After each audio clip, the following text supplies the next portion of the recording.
Punjab duck हवामान अभ्यासक मुक्काम पोस्ट गुगळी धामणगाव तालुका शिलो जिल्हा परभणी। राज्यात देखील पाऊस पडणार आहे, म्हणजे सातारा, सांगली, सोलापूर, कोल्हापूर या भागात देखील पडणार आहे, पण थोडाफार कमी पडणार आहे म्हणून हे अंदाज लक्षात घ्यायचा।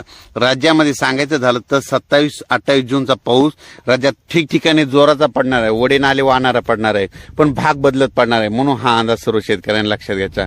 सर्व शेतकऱ्याला सांगू इच्छितो की राज्यामध्ये एकदम असा पाऊस बंद होणार नाही, राज्यात पाऊस चालूच राहणार आहे, म्हणजे जवळपास हे पाऊस तसं तर चालूच राहणार आहे। फक्त काय होणार आहे, आज इकडल्या भागात पडेल तर उद्या दुसऱ्या भागात, आज म्हणजे पश्चिम महाराष्ट्रात तर उद्या दक्षिण महाराष्ट्रात, तर उद्या विदर्भात तर पश्चिम विदर्भात, कधी मराठवाड्यात, म्हणजे हे असं सर्व म्हणजे पाऊस असा चालूच राहणार आहे म्हणून हा अंदाज सर्व शेतकऱ्यांनी लक्षात घ्यायचा। तर राज्यामध्ये आता 28 जून, 29 आणि 30 तारखेला राज्यात पाऊस पडणार आहे। सगळ्यात जास्त पाऊस पूर्व विदर्भ, पश्चिम विदर्भ आणि त्याच्यानंतर जळगाव, संभाजीनगर, उत्तर महाराष्ट्राकडे तसेच कोकणपट्टीकडे हा पाऊस जास्त असणार आहे।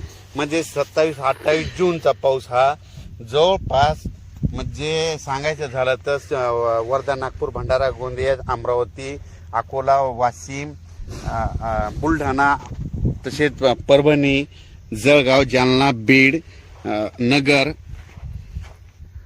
नगर, नाशिक, धुळे, नंदुरबार, त्याच्यानंतर कोकणपट्टी ह्या भागामध्ये जवळपास 27, 28, 29 जूनचा पाऊस चांगला पडणार आहे म्हणून हा अंदाज लक्षात घ्यायचा।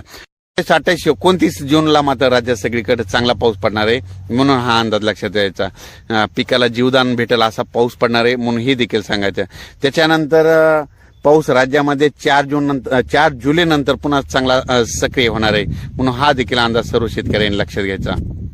राज्यात सांगायचं झालं तर राज्यामध्ये 27-28 जूनचा आता म्हणजे चांगला पाऊस पडणार आहे, ठिकठिकाणी पडणार आहे, ओढे नाले वाहणार आहे, पण सर्व दूर नसणार आहे म्हणून हा सर्व शेतकऱ्यांना अंदाज लक्षात घ्यायचा। सर्व शेतकऱ्याला सांगू इच्छितो की राज्यात म्हणजे आता जवळपास 60-70% जवळपास पेरणी आटपलेली, पण ज्यांची पेरणी राहिली असेल त्यांची जर ईदभर ओला असेल तर तुम्ही पेरणीचा निर्णय घ्या राहिलेल्या शेतकऱ्यांनी, आणि नसता मग पाऊस पडल्याच्या नंतर तुम्ही तुमचं पेरणीचं नियोजन करावं हे सर्व शेतकऱ्यांना सांगू इच्छितो।